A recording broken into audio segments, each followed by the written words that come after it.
Salut à toi, j'espère que tu vas bien, c'est Jérémy Cool. Aujourd'hui, on va voir une nouvelle vidéo sur comment extraire des données. Alors, extraire des données, c'est aussi appelé le scrapping ou le fait de scraper des données. Donc, ça permet d'extraire des informations d'un site web.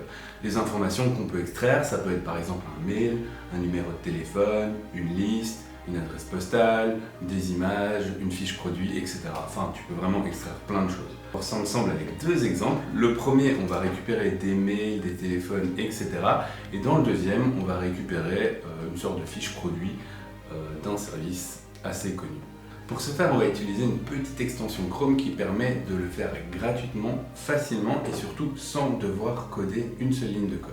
Donc ça, c'est tout de suite. J'ai déjà gagné du temps en mettant annuaire@gmail.com Bruxelles, tout simplement pour trouver des annuaires qui vont me répertorier des gens sur Bruxelles où il y a des adresses mail.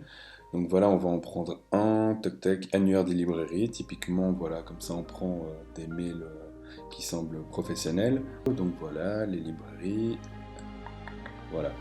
Et ici, voilà, du coup, ici on peut voir qu'il y a plusieurs librairies avec à chaque fois un nom, une adresse mail, un site web et un numéro de téléphone. Ouais, on dirait que c'est bien ça sur toutes les informations, donc toutes des librairies indépendantes. Donc imaginons que je veux récupérer toutes ces données. Donc il y a une première manière, c'est de faire un copier-coller à chaque fois. Donc c'est de faire copier-coller, de mettre des colonnes, etc. Le problème c'est que c'est assez long parce qu'il y a quand même quelques informations à récupérer. Nous ce qu'on va faire, c'est qu'on va utiliser du coup la petite extension Chrome Data Miner ici, donc une sorte de petite pioche. Et je vais appuyer dessus. Donc là, on va faire une nouvelle recette. Première étape, on peut passer. 2. Nous, on cherche multiples rows parce qu'en fait, on va récupérer plusieurs informations différentes. Dans ce cas-ci, moi, j'ai envie de récupérer toutes ces infos-là, mais de façon triée, pas tout mélanger. Donc, un nom, une adresse, un mail, etc. Donc là, typiquement, on va définir que on veut récupérer un bloc. Espace libre, ça marche, ouais. Donc là, voilà, j'ai mis espace libre et on peut voir qu'il me l'entoure et donc ça veut dire qu'il les sélectionne tous. Donc il a bien compris que c'était ça que je voulais. Donc je vais confirmer et ensuite on va passer à l'étape 4 où là on va ajouter des colonnes donc, de ce qu'on cherche vraiment à récupérer. Donc, dans ce cas-ci, on va dire qu'on va appeler ça le nom. On va sélectionner, hop, un texte. Et on va passer sur le texte, appuyer sur la lettre C comme il est marqué ici. Donc c'est hop, et il le sélectionne. Librairie Météor, c'est parfait. Je confirme, et en effet, de nouveau, il entoure tous les éléments de ma page. Donc il a bien compris que le nom, c'était tous les éléments entourés maintenant ici. Donc ça, c'est assez pratique. Ensuite, on va continuer, on va dire donc l'adresse, on va faire easy colon finder. Donc là, on reprend le texte. On sélectionne rue Blas, on appuie sur C, je confirme, et en effet, il a de nouveau compris que c'était bien l'adresse pour tout le monde. Hop, on continue, ajouter une nouvelle colonne, donc là, le mail. De nouveau, c'est un texte, j'appuie sur C, voilà, ok, et j'en ajoute encore un, le téléphone. Le texte, c'est là. Ah non. Là, il a bien compris que c'était le téléphone aussi partout. Et par contre, on va essayer de récupérer du coup aussi le site web. Le site web qui n'est pas partout. Donc là, est-ce que ça va poser des problèmes ou pas? Site web, confirmé. Il a bien compris. Voilà, là il prend les sites web.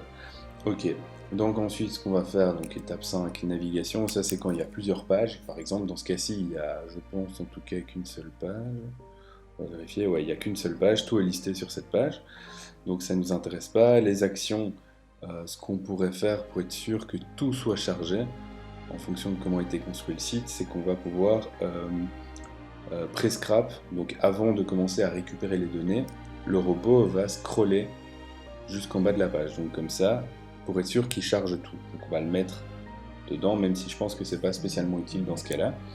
Donc je l'ajoute. JS ça va, et on va le save. Donc là je vais l'appeler librairie indépendante. Voilà. Et on va scrap tout ça. Donc je vais appuyer dessus et je vais revenir sur cette page pour voir ce qui se passe, donc en effet qui descend la page. Donc j'appuie, il m'ouvre, je reviens sur la page, donc je touche plus à rien. Et en fait il va descendre la page d'abord tout seul pour bien être sûr de tout récupérer. Et une fois qu'il sera tout en bas, il va récupérer les données. Et là on va revenir sur l'écran de Data Miner qui se situe juste à la droite. Sur Mac on peut faire plusieurs bureaux. Donc voilà, là c'est fini. Donc je reviens, hop, et là on peut voir en effet que j'ai toutes les informations. Donc j'ai une information avec tous les noms, toutes les adresses, tous les mails, tous les téléphones et tous les sites web dans le cas où il y en a un. Donc ça c'est super utile parce qu'au lieu de faire ça manuellement et de prendre je sais pas combien d'heures à faire ça, et ben là on a vraiment réussi à le faire en pas très longtemps. Là je l'ai expliqué, donc ça prend peut-être un peu plus de temps, mais globalement quand on a la main, on peut faire ça vraiment en 5 minutes, quoi. Et après, maintenant, si on voulait, on pourrait envoyer un mail à toutes ces personnes si on avait un service utile à leur proposer. Donc ça peut être pas mal. Donc voilà, une fois qu'on a ça, ben en fait, ce qu'on peut faire, c'est scrap et download, c'est le télécharger tout simplement ici, download. Et là, on va demander un fichier CSV, Excel ou dans le clipboard, donc dans le presse-papier. Donc voilà, c'était la première astuce de la vidéo. Je fais une brève interruption pour t'indiquer que si tu veux récupérer l'extension Chrome, donc Data Miner, un lien est en description où tu pourras le télécharger et l'activer comme je l'ai fait dans ma vidéo.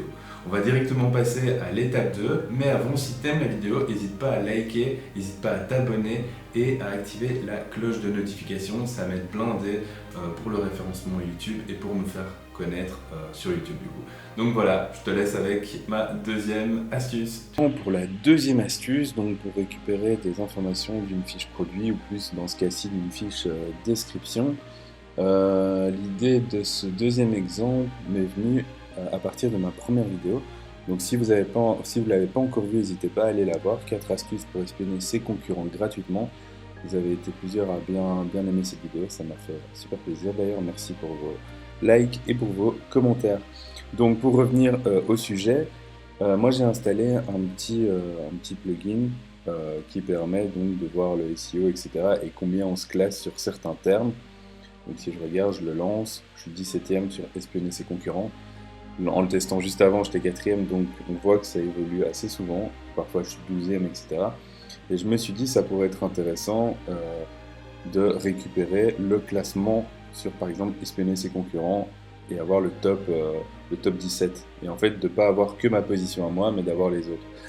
Et donc je me suis dit c'est peut-être une bonne idée de le présenter ici. Donc dans ce cas-là, ben en fait ce qu'on va faire c'est qu'on va tout récupérer et après, donc voilà, on n'est même plus 17ème, ça évolue super rapidement. Ok. Et donc on va tout récupérer et on va récupérer les titres, les vues, l'année, la description, la personne. Quand il y a des petites mentions en plus, on va les prendre aussi. Et je vais essayer d'analyser ça de temps en temps pour un peu voir, tiens, s'il y a quelqu'un qui a changé quelque chose, peut-être qu'il est remonté au-dessus, etc. Voilà, si quelqu'un a changé quelque chose, peut-être qu'il montera ou qu'il descendra dans le classement. Et donc ça, c'était un peu la réflexion. Et du coup, je pense que ça peut être intéressant du coup de scraper tout ça et de vous montrer comment je ferai. Donc voilà, ici de nouveau multiples vu qu'on veut plusieurs informations. On va sélectionner l'endroit qu'on veut, donc on veut tout ça, Steamscope et YouTube Renderer, Dismissible, ok, ça sélectionne bien les cases, je confirme. Donc ici on va juste dire qu'on veut du coup récupérer le titre. Là moi je veux récupérer le texte, j'appuie sur C pour le prendre, ok. On ajoute un autre, on va lui dire le nombre de vues. C'est de nouveau du texte, donc je viens ici, hop, là il me dit qu'il a 2 items. Donc le premier item c'est les vues, le deuxième l'année, donc là c'est les vues, on va sélectionner le 1, 2400 vues, ok, confirmé. Donc on voit qu'il le fait correctement partout. Donc là c'est bien. Parfois il faut vérifier ça parce qu'en fonction de comment le site est codé, il peut avoir des bugs. Donc voilà, maintenant on va prendre l'année.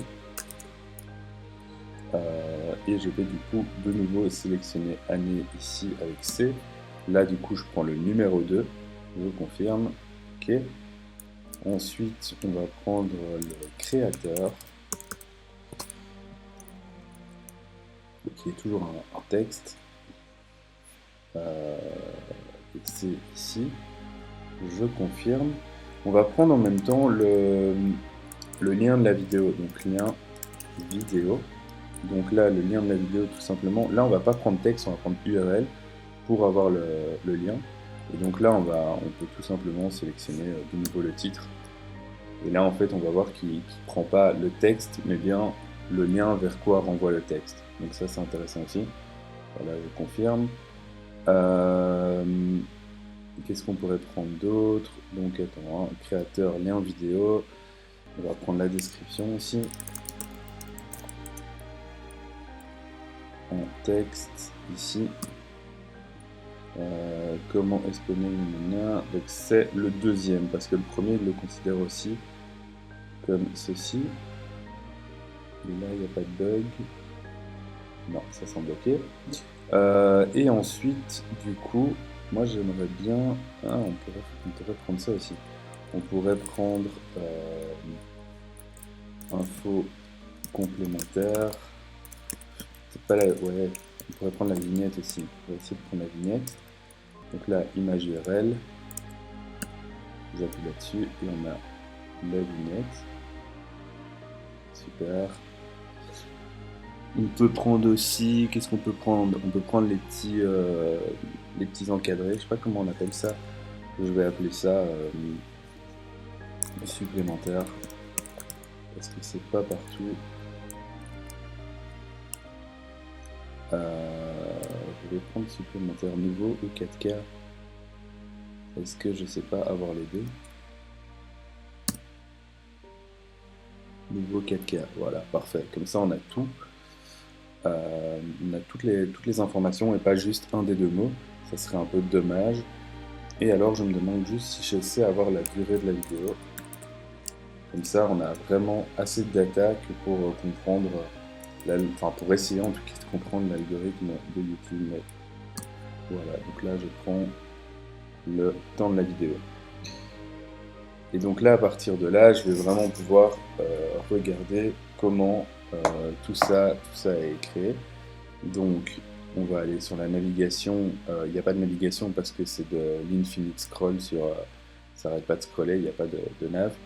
Donc ça sert à rien. Par contre, ce qui est intéressant du coup, c'est de scroll en bas de la page. Donc à mon avis, il n'ira pas en bas de la page parce que ça s'arrête jamais. Mais à un moment, il s'arrêtera. Donc ça, on va l'ajouter. Et on va l'appeler YouTube classement. Et je vais le scraper directement.